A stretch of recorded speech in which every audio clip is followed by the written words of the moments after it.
Japan's been doing good in the last 15 years, but basically you can kind of expect capital appreciation to happen more over there than you would here. Here it's always iffy. It might not. So for them, it's like, oh my gosh, you can actually get something like 1/10 of a price, something that they would spend on like a down payment, maybe smaller, and you can get a house in Japan, right?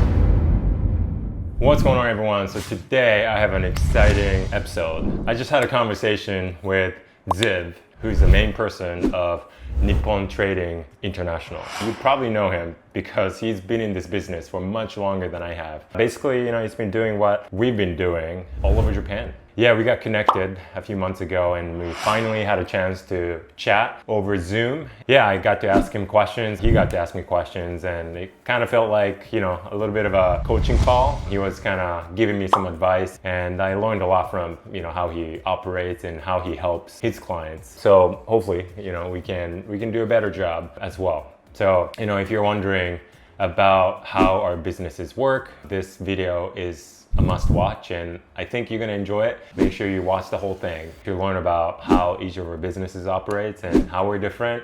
And if you're not sure who to work with, maybe this might be an answer for you. Just a quick disclaimer, at the time I had an eye infection, so my right eye, kind of weird. And you might have noticed it in previous videos, but now it's better now. So, I look more symmetrical, but I kind of wanted to throw it out because I don't look like myself. And also my background too. We had just moved into a new place, so our carpets were kind of rolled in the background, but don't worry about it. So hopefully you like the content.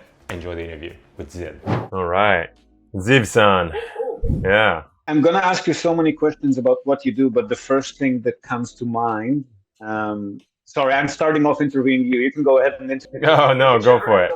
So the boot camp, that's really interesting for me. I saw on your website that you do boot camps, training seminars, I suppose they are, right? Yeah, that's just online course that I created with a friend of mine, Colin Kozik. Yeah, he's one of the people that really inspired me to, take a deep dive into this Japanese real estate scene. Because up until then, I was, only investing in the US, and I was actually kind of against the Japanese real estate investing. Yeah, I had a very different view, and I think some of it is still true to me.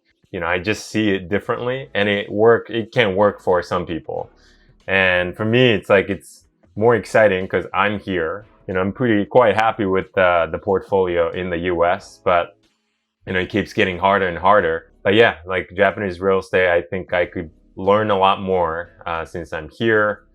Just building relationships, network, and that really got me way more excited than investing in the US at this point. So when you say since when did that start? About a year and a half ago. Yeah. Oh, maybe. Okay. Yeah. You're all over the place. I thought you were in it a lot longer than that, to be honest. That's when I started to getting into Japanese real estate. Yeah. That's really interesting. So what's your portfolio, or what was your portfolio like in the US, like before you like introduced Japanese real estate into it? What were you investing in or still investing in there? Yeah, so I had back then 7 properties, all small multifamily houses. So I think 19 units at the time, back then, across 3 markets, 3 different states. And, they were doing okay except for one. So I ended up selling it about a year ago. That was a 6-unit apartment actually, and then purchased another duplex. So 6 went down to 6 properties, and units wise, I think went down to 13. And then I still have those properties to this date. And in Japan, I have 3 single-family houses. One's rented now, and 2 I purchased them in the last couple months, and they're going through renovation right now. So only 3 in Japan, but hopefully I can grow that portfolio quicker than I did my US portfolio. Well, capital wise, it'll probably take a bit less. 3 properties in Japan versus 3 properties in the US, unless it's like a central Tokyo or Niseko property, is going to be a lot cheaper, right? Exactly. Although I leveraged every single one of my properties in the US, and then I bought all the 3 properties here in cash. So initial investment, yeah, it's still a little cheaper here. I kind of prefer that way now. Now that I'm in the position to, I probably could get a loan in Japan because I'm a Japanese citizen and resident, but I help foreigners who can't get loans here. So I figured it's only fair if I did the same thing, so I can kind of lead by example. So yeah. So you're living here in Japan now. So what are you managing your properties in the US remotely? Correct. Yeah. So I have property managers in the US in each of the markets. I found that that might be just my experience. I've heard similar things, but also different things from other people. But it's difficult to find good, reliable, professional property managers in the States, isn't it? Or maybe it depends on the property profile or the state. I'm not sure. But there's a lot more, I feel, I could be wrong, please correct me, but there's a lot more that can go wrong when managing remotely in the US versus Japan, right? Yeah. From my personal experience, I think that statement is correct. I had a pretty bad property management, for lack of better words, in the US, and it was just a nightmare every day. And finally let them go, and then hired someone way better. And just the difference a good property manager can make is super super important. So yeah, I know that firsthand-handedly. Which states are you invested in? Main state is Minnesota, where my wife is from. We have property in New York, upstate New York, and one in Florida. Okay, I don't know Minnesota much, but New York and Florida should be a bit easier quality-wise. I mean, tenant quality-wise and professional services, right?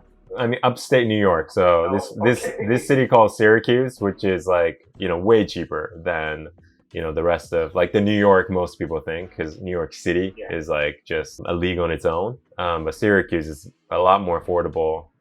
Tenant quality, it's okay. Very, very stable tenants that we have now. Florida, we're going through a turnover right now.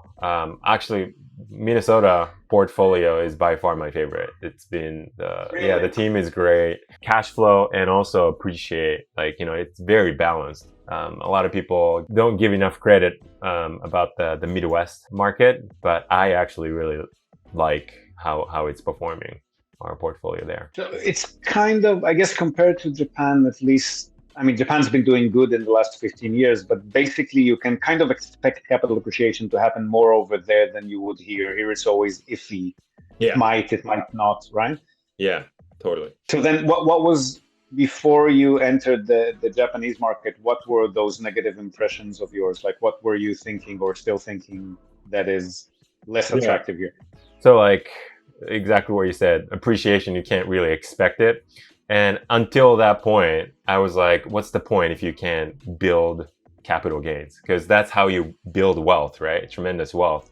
It's not through cash flow. It's through appreciation. It's through, building equity. And at the time, I was really into that. But, what most people want is cash flow, especially if you're from the US, like California or something. It is so hard to get into the California real estate market because always almost negatively geared kind of thing, right? Oh yeah, it's like negative cash flow. Like you're just gonna bleed until you can't handle it anymore, hoping that it's gonna appreciate in the next 5-10 years. And if you can withstand that tough times, sure, it's gonna be worth twice as much, 3 times as much, maybe 10x, right? You have the equity, and that's another game to play. And I was kind of really into that, like building net worth, like building equity. It's one way to play the game.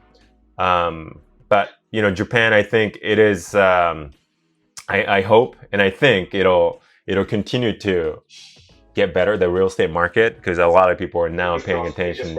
Fingers crossed. Yeah, it's not. I don't expect it to be like the next California in 20-30 years, but I think there's going to be, as long as you buy in the right places, it will appreciate, probably more slowly. Steadily, yes, safe and stable, and there's no leaps and bounds like you have with the cycles in other countries. But I think, yes, I agree. It's barring major global events, I think, and even during major global events, Japan's kind of like the safe haven that people go to when there is turmoil overseas, right? Yeah. Or at least the yen is. Exactly. And then a lot of people still are anti-investing in Japan, and I think that's actually a good time to invest. Like half the people are like really skeptical, like no, it's not going to be good. Because if everyone thinks it's a good investment, it's too late, right? And I was willing to make that bet. I've spoke to quite a few investors that are successful in Japan, and from what they said, they knew from many years ago. They're just kind of I think people like me started to realize like actually this is an opportunity. So I decided to make a bet and really shift my thesis and really go all in on Japan. That's fantastic. Okay, so in Japan, I'm guessing, or maybe I'm wrong, not single or multi-family homes, right? Probably other types of property profile. Yeah, they're all single family houses. Single family, like wooden structures. Wooden structures, yeah, like typical Akiya. So like I buy Akiya cheap and get them renovated. Partially, really kills me that there are so many empty houses in Japan, and many of them are not being utilized. And I single-handedly I won't be able to do that much, but at least if I buy an Akiya in a good location, fix it up, and if I'm able to rent it out, kind of like revitalizing that community in a way, right? Because otherwise it just would have stayed abandoned.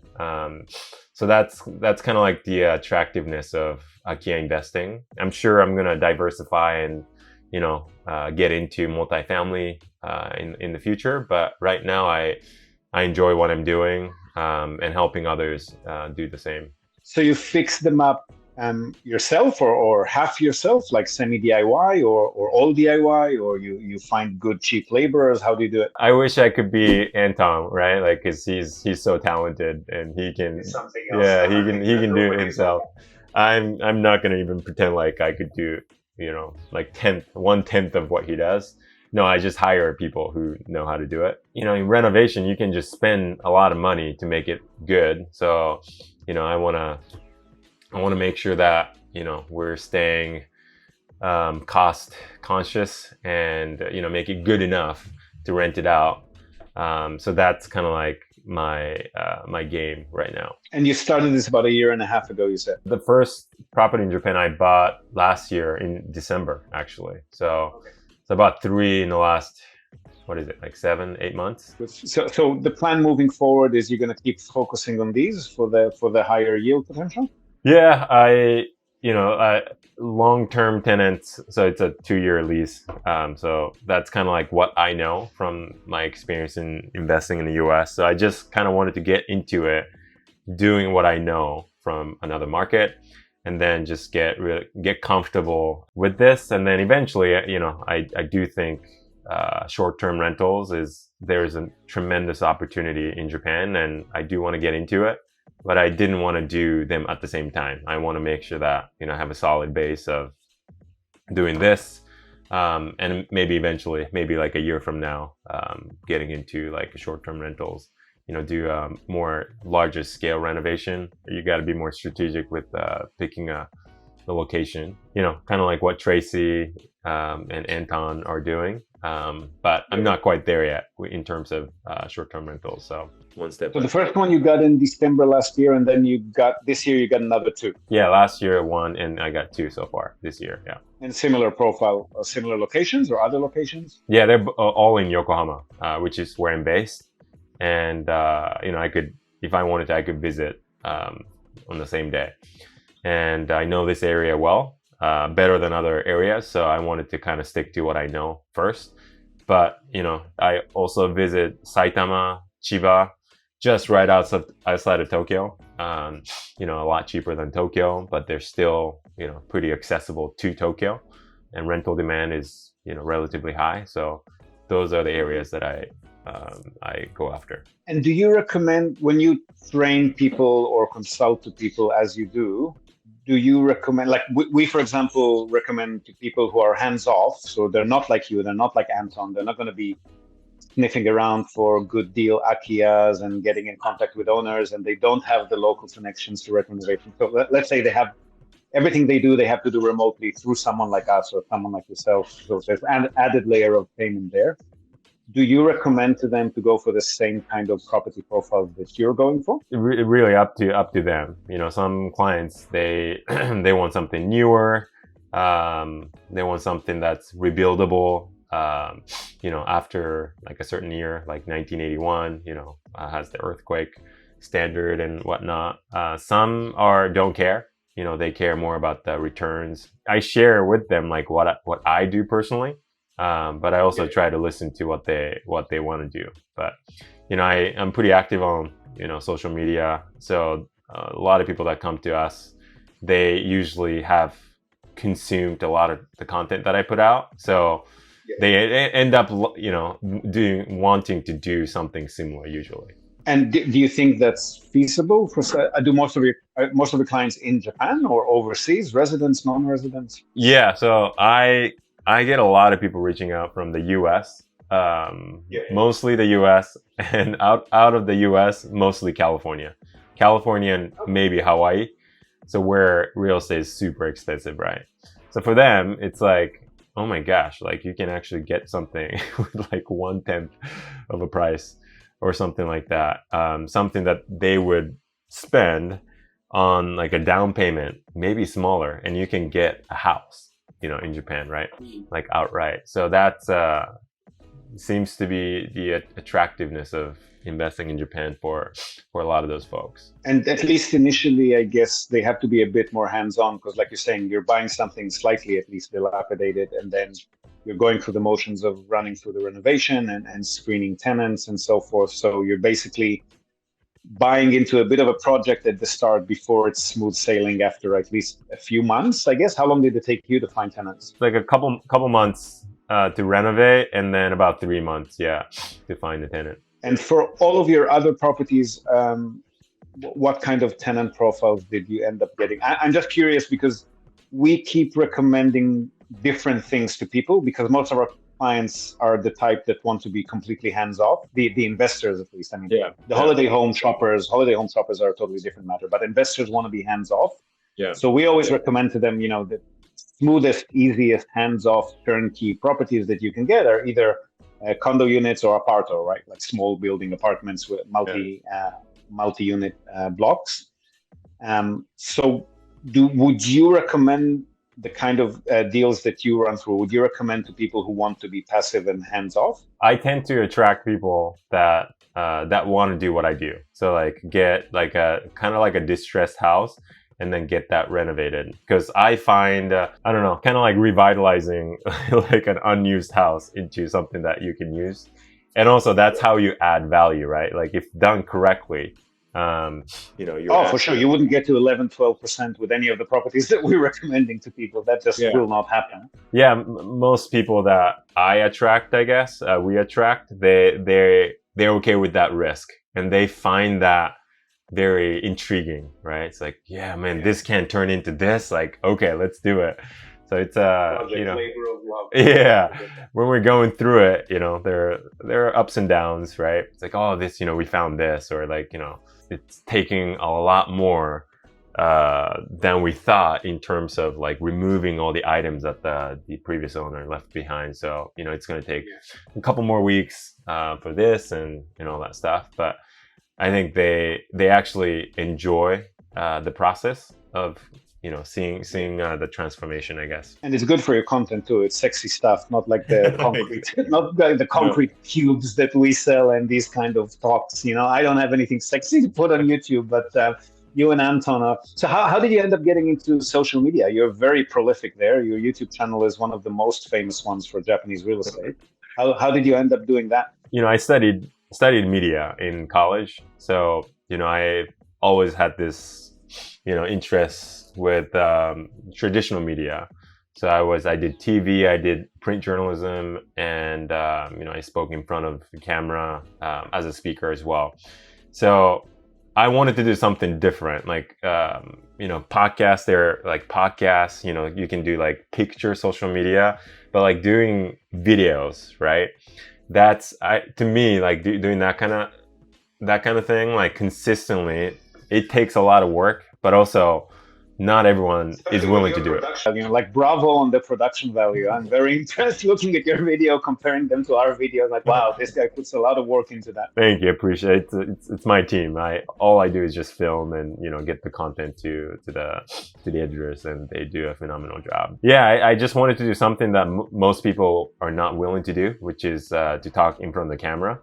And when I was starting, like I was also shy. I was like, what am I doing? Like, no one's watching this. Like, who? So that was your first experience with like live video, not live, but I mean like a recorded video. Oh wow. Yeah, I committed to myself. I made a commitment to myself.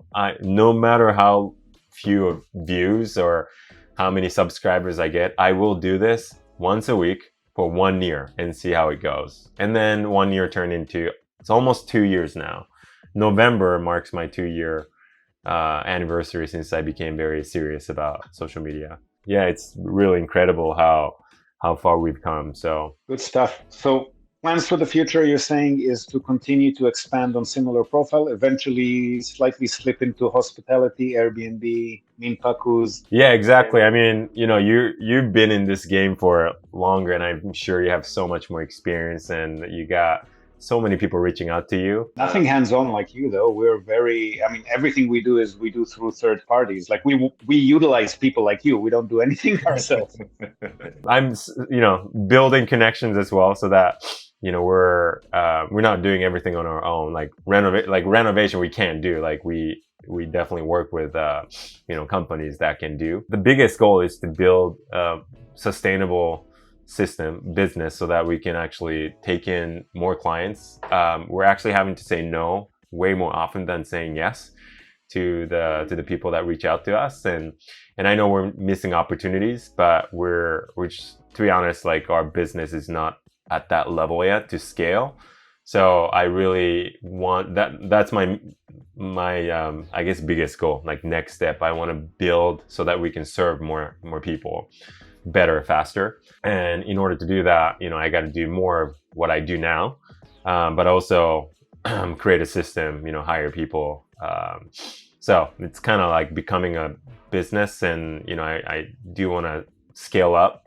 I don't mind going slowly, but I do want this to be something that can be more impactful for the people that we work with, but also Japan's long-term future. So that's the big vision that we have. Yeah, Japan needs a lot more people like you. So you've mentioned that you're leveraging your US properties and you're borrowing to invest in your Japanese properties. Is that? Oh no. Right? No, so the US properties, they're leveraged. So I have loans on every single one of those properties. But in Japan, since I'm highly leveraged in the US, I decided to just not use any leverage and see how far I can go. The kinds of properties you're buying, I'm not sure how much leverage you'll be able to get. Yeah, exactly. That's another reason too. You just move faster. There's you don't have to report into the banks, because every time I try to get a loan, like I feel like I'm stripped, I'm naked financially, right? And it's not the greatest feeling, and not having to do that is pretty freeing. So hopefully I can go as far as I could go, but with the low interest rates here, it's hard to say no to pretty much free money in Japan. Yeah, for sure. And I guess last question for me, which is something I've also been asking Anton, and I keep waiting for a yes. Will people be able at some point to buy into your projects, to be your financiers and get a percentage of the equity? There are a few of our clients who actually suggested it. Like, why aren't you doing that? Like, get your clients to finance all the deals and then become like a, I guess, general partner, or you get like a equity part of the deal by doing the work, but you're not putting in any of your money, kind of thing. So I've thought about it. I think eventually, once we become really good at what we do, that might be the way to go. Like, that makes sense, like to grow our business, maybe. But right now, like we're not there, to be honest. We want to just serve, one client at a time. And we want them to come back. Some clients, returning clients.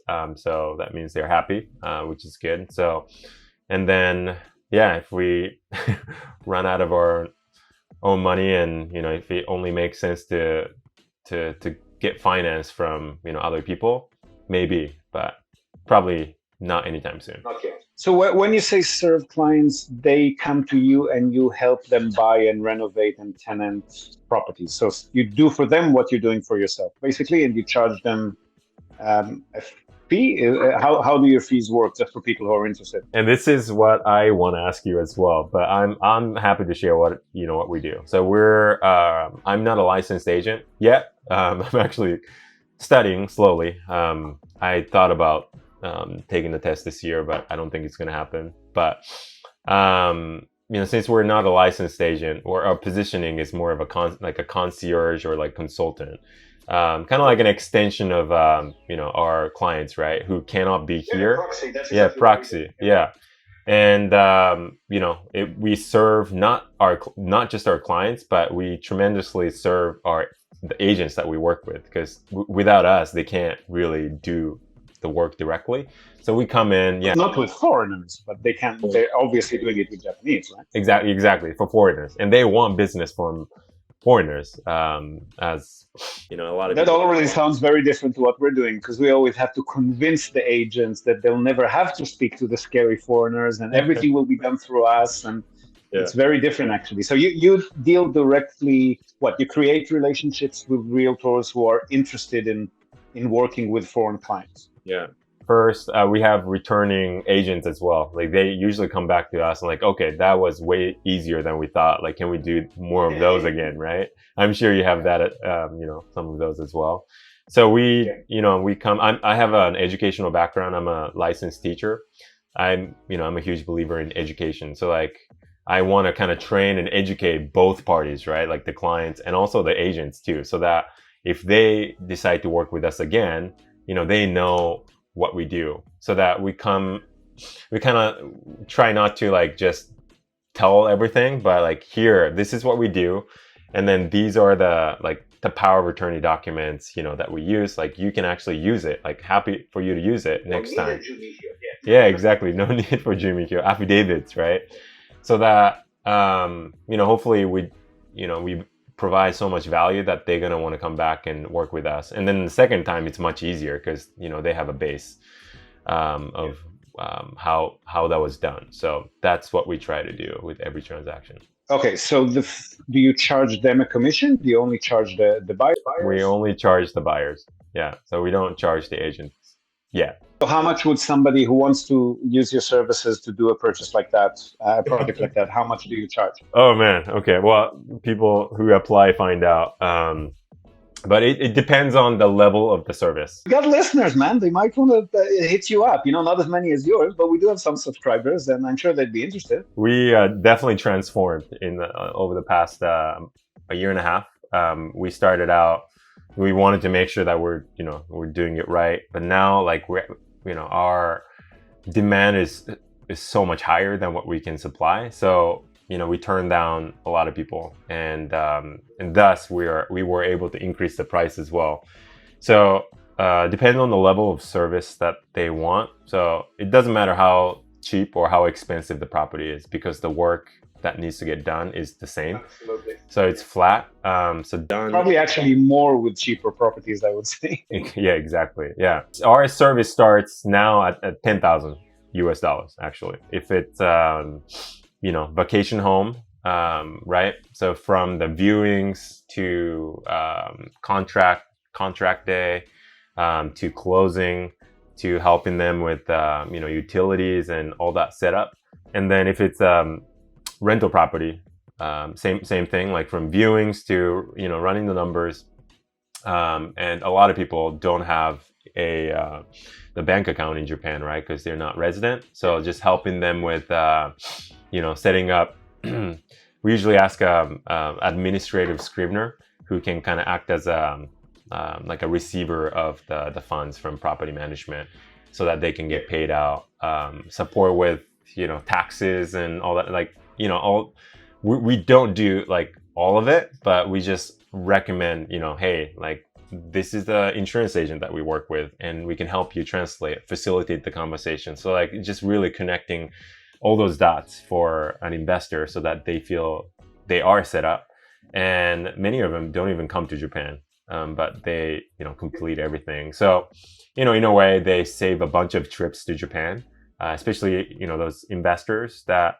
For vacation homes, we highly recommend them to come to Japan and see the property because they're going to be using that property. But for investment properties, most people don't even see the property for them on their own, and then they decide to move forward. So the 10,000 is turnkey, including the renovations required, including placing the tenant, everything. Great. Yeah. So from start to finish. Nothing to apologize for. That's pretty cheap. Sorry, pardon my language. That's pretty cheap, man. Well, maybe it's an opportunity to increase the price. But so we charge a minimum of 5,000, but that's only for the purchase, ownership transfer until you get the property. So for the setup, we'd be charging separately for monthly management and finding tenants, working with the property managers, setting up insurance. All of that we'd be charging separately. So we're probably around the same price figure, I would say. Yeah, I'd love to ask you about your, I guess, structure. I mean, I've talked to you, and I've been following you as well. I've looked at your website. I'm also connected with the AkiyaMart guys, Take and Joey, and I know you helped them get their first property, right, in Oita. Yes. And then they spoke very highly of you, and so I kind of had an idea of how your service works. But so I guess like to acquire property, so that's 5K, and then after that, so are you a property manager as well, or are you kind of like the middle person who handles? We're same as you. Everything we do, we act as a proxy, and we utilize various third parties for all the different moving parts. We and similar to you, we're not even turning some people down. We've actually had to put a complete hiatus on recruiting new customers from around the beginning of this year, and we'll probably continue until the end of this year. Because we, again, similar to you, we've had some really explosive growth. We suddenly had to jump up from like 3 staffers. We're now at about 10 staffers. Not all of them full-time, but obviously a lot of them are part-time, but and the hiring and the training, and especially bookkeeping and accounting, which is a nightmare to find bilingual, affordable ones. So what we're doing until the end of this year is just consulting. But assuming that we'd be doing the full services that we normally do, it would be, so if it's a condo unit, it's a lot easier. We can do it at basically 5% of 5 million yen, so 250, plus tax, so 275. And if it's a house, that's 5% of 10 million yen is our minimum. And then it'll remain at 5% until 15 million yen, then it goes down to 4%. And if it's 30 million yen and over, it'll be 3%. But we serve very different customers. So we occasionally get somebody who's creative and wants to do a project and wants to be either hands-on or, has got the risk tolerance to start off without income. But most of our investor clients are looking for complete hands-off, as passive as they can get. Turnkey tenants in there. So we serve different kinds of property. So the purchase itself will be that 5% with those minimums. And then post-settlement, it depends on what kind of services they need from us. So if they need investment, if it's an investment property and they need investment management services, we would charge them a minimum of, we work with property managers, so there's not much work on our end involved, at least until a point in which a tenant is turning over. So we would be charging them a minimum of 1 hour per month, or depending on the property and how much income it's generating, 2% for management. Okay. And then when there's a new placement of a new tenant, the property managers obviously charge what they charge, which is between 1 to 3 months, depending on how hard it is to populate. And then we charge half a month on placement for managing the vacancy and the renovation, and then the placement of the new tenant. And everything else that anyone needs us to do is, from the investment perspective, is just non-routine work that we charge by the hour for. And with holiday home buyers, which is, I guess, about half of our clientele these days, it depends on what they need. So if they just need utilities, then we charge them a certain amount per month. If they also need cleaning services, which anyone who doesn't live in Japan probably does. Otherwise, the humidity just makes, you got to let somebody open the doors and the windows let some air in, do some light vacuuming. Otherwise, the humidity will eat up your interior. And so for that, we charge a slightly higher amount. If they also have a garden or a backyard which needs landscaping, so that's another contractor that we need to constantly be in touch with, then it's a little bit more. So it's basically like a subscription model, depending on the level of services that they need from us after the settlement. Wow, that's awesome. Thanks for sharing that. Yeah, I mean, that's great tips because, eventually we want to get to that point, like the subscription, like, you kind of like productized like a lot of different We've been things. tweaking it for a while. In the beginning, we did everything by the hour, but again, the bookkeeping was a bloody nightmare because every time somebody takes a call or answers an email or does something, they have to immediately go and jot down how long they've worked on everything. Yeah. And it takes us, 5-10 minutes to document a 5-10 minute phone call or email exchange. Yeah. And so then little by little, we graduated to, okay, this is what we're going to do. And even if you just need water and electricity and you don't need the internet, you don't need the gas, you don't want the insurance, this is what we charge for setup. Like there's no give and take within that. Yeah. And then, again, if you need extra cleaning services or extra gardening services, that's a different level. We also have a platinum add-on plan. For people, this is only for holiday homes, people who want, they know they're going to need us for, 2-3-4 hours a month, either to ask us questions or to help them organize deliveries or they just want priority response times. So if somebody calls us and says that they need help with something, we'll do the best that we can, but we've got a limited number of staffers and a limited number of hours in the day.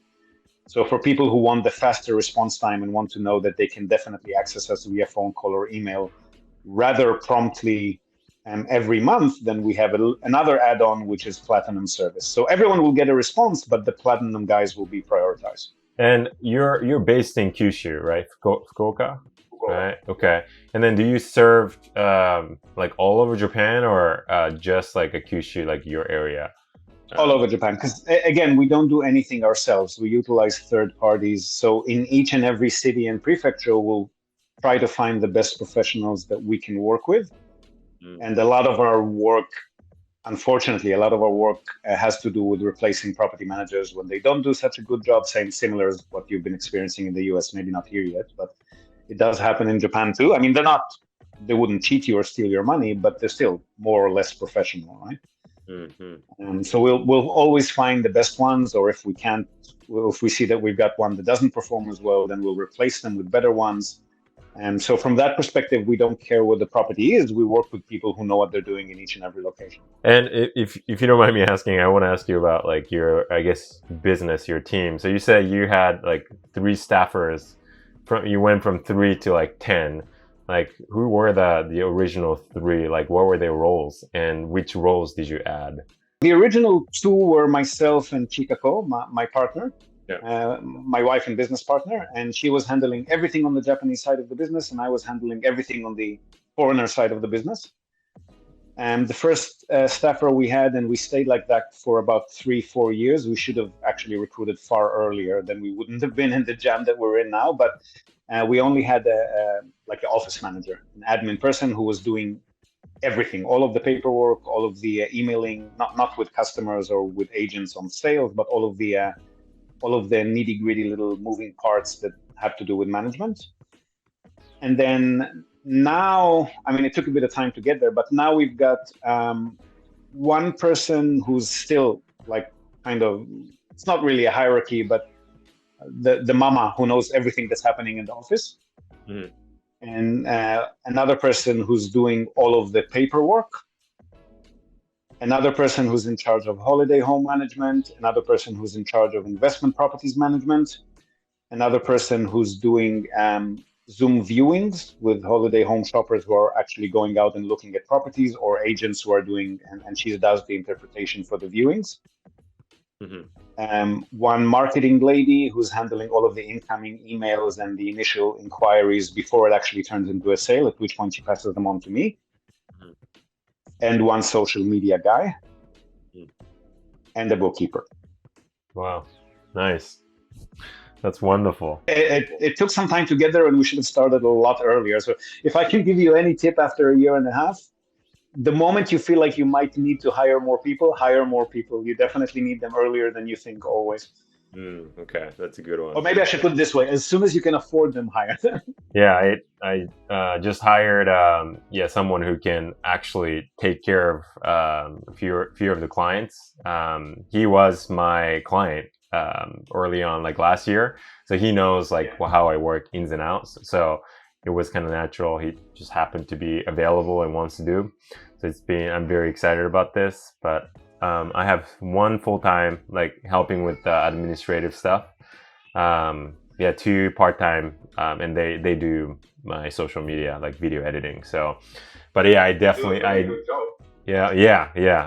very happy with them, and give the credit to them. They make me look